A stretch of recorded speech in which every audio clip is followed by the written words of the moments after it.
Baltimore. We have with us Corey, the Chief Ecosystem and Relationship Officer at Upsurge Baltimore. Baltimore is ranked 34th in the United States and 92nd globally, and they are overperforming in energy, environment, fintech, marketing, and sales. The Baltimore Museum of Art, as everyone knows, holds the world's largest collection of Matisse paintings in the world, and Baltimore was the site of the first regular railroad passenger service in the United States, beginning in the 1830s. It's great to have you with us, Corey. Floor is yours. Mahmoud, thanks for having me. Let me know when you guys can see my screen. Yes, we can. Okay, as Mahmoud said, I am Corey Bailey. I am the Chief Ecosystem and Relationship Officer for an organization here called Upsurge Baltimore. It's a pleasure to be with you and to hear about all of your other ecosystems. So to all the presenters that have come before me, thank you for sharing. It was a delight learning. What you need to know about Baltimore is that there is a renaissance happening here, a culture shift, if you will, and our tech ecosystem is at the center of that. We have phenomenal assets here. I'm going to talk about how uniquely positioned and located we are on the Eastern Seaboard in the United States. I'm going to talk about all of the different industries and expertises that we have here, some world-renowned institutions and universities. And as far as Upsurge Baltimore is concerned, a commitment to inclusion here in the United States. So a lot of people talked about proximity to other major tech hubs. Baltimore is positioned in the center of the Eastern Seaboard of the United States. It is a 30-minute, 45-minute train ride to DC, an hour-and-a-half drive to Philadelphia, 3-hour drive to New York, 1-hour flight to Boston, Charlotte, and less than 2 hours to Atlanta and Chicago. Our airport, Baltimore, Washington, Thurgood Marshall International Airport, to me is the best airport in the country, but if you can't find a direct flight from Baltimore to Denver, San Francisco, Chicago, Miami, which you will, you also have the airports located in Washington, DC, Philadelphia to utilize as well. We are a port city that makes the industries here widely varied from commercial consumer goods all the way to energy and green and clean tech, as Mahmoud mentioned. We are on the I-95, Interstate 95 corridor, so easy accessibility in and out of the city. And the Amtrak line, as Mahmoud mentioned, one of the oldest and most developed in the country. And pretty soon we will have a high-speed train that can get to Washington, DC in a half an hour. Maryland is the 4th smallest state in the United States, but one of the top 5 wealthiest states in the country as well. The cost of living here, we've had entrepreneurs visit and move from ecosystems like New York, Boston, Atlanta, and to a man and woman, they all mentioned the affordability of Baltimore, the average home price being highly enticing, and the accessibility to office space and the density of talent and talent coming out of our universities being very advantageous for how they grow their businesses. I mentioned real estate assets. There are over $5 billion worth of real estate developments happening across the city at the moment. Developments in South Baltimore, like Baltimore Peninsula, right in the center of the city, the Penn Station renovation, which will be a connector and a hub for entrepreneurial activity, recreational and fun things for the family to do. We've got the Baltimore Ravens, we've got the Baltimore Orioles. There's a massive project at CFG Bank Arena for hosting national tournaments.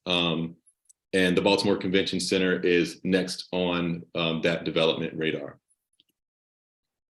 As far as industry expertise, Mahmoud mentioned fintech, energy, sort of clean and green tech being some of our strengths. Johns Hopkins University has for the last 20 years been the top revenue or dollar receiver for research in the country, over $2 billion a year. So we have life sciences, biotech, health tech are another leading industry. Our proximity to the federal government and all of the federal sort of institutions give us a strong hold in cybersecurity. We have a legacy of ad tech. Mahmoud mentioned marketing, but ad tech, ed tech. And because of our proximity on the Eastern Shore and the Chesapeake Bay, a lot of advancing ad tech, clean, and green tech as well. I mentioned world-class universities. Within Baltimore City alone, there are 12 institutes of higher learning, Johns Hopkins and University of Maryland's professional schools being most notable. There are 2 HBCUs, which are historically Black universities and colleges, so Morgan State and Coppin State. Morgan State recently announced they have secured property to develop the first medical school for an HBCU in the last 50 years.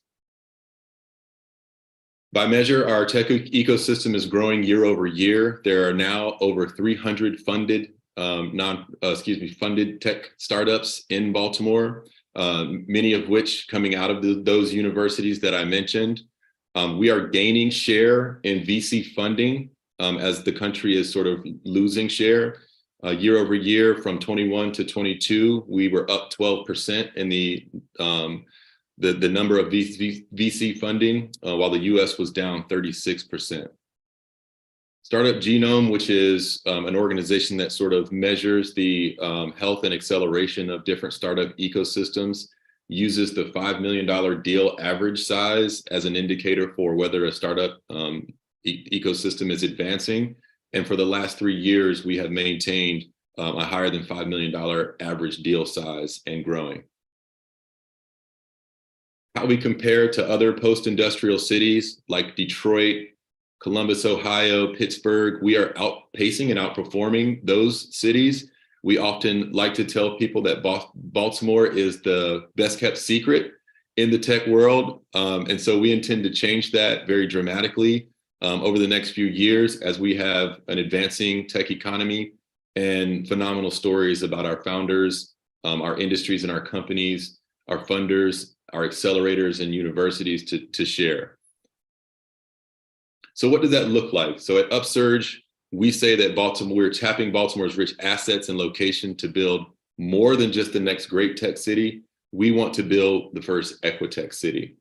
And for us, that means a top tier city where diverse entrepreneurs found transformative companies, where the tech workforce of the future is growing up in our neighborhoods, where prosperity is shared across every zip code in our city, and where technologies that are reshaping society are born.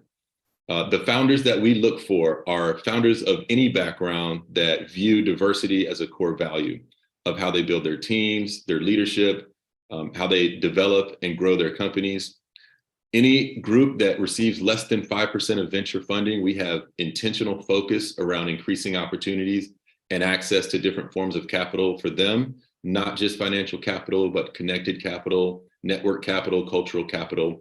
We really want to be changing the conversation and the dynamic of who can grow a successful tech company in Baltimore. And any company that their tech is driving equity as well. So increasing access for populations, breaking down barriers, and in essence, reducing the high cost of poverty.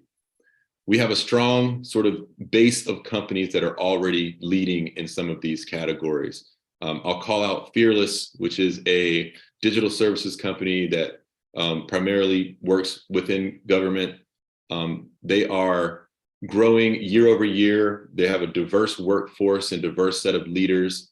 And they're a proud story of how culture, community can intersect with a thriving and growing tech company. I'll also highlight Thrive Earlier Detection, which exited to Exact Sciences for $2.1 billion 2 years ago. And last year, Personal Genome Diagnostics, which exited for $500 million to LabCorp. We've partnered with Techstars to introduce the first Equitech accelerator, and that is an accelerator that is focused on those companies that I mentioned that are focused on equity. We had a successful cohort number 1 of the 12 companies that came through 6 have relocated to Baltimore. They're growing and thriving here. They're generating revenue to the tune of over $2 million, and they have all collectively raised over $10 million in the year since they finished the program.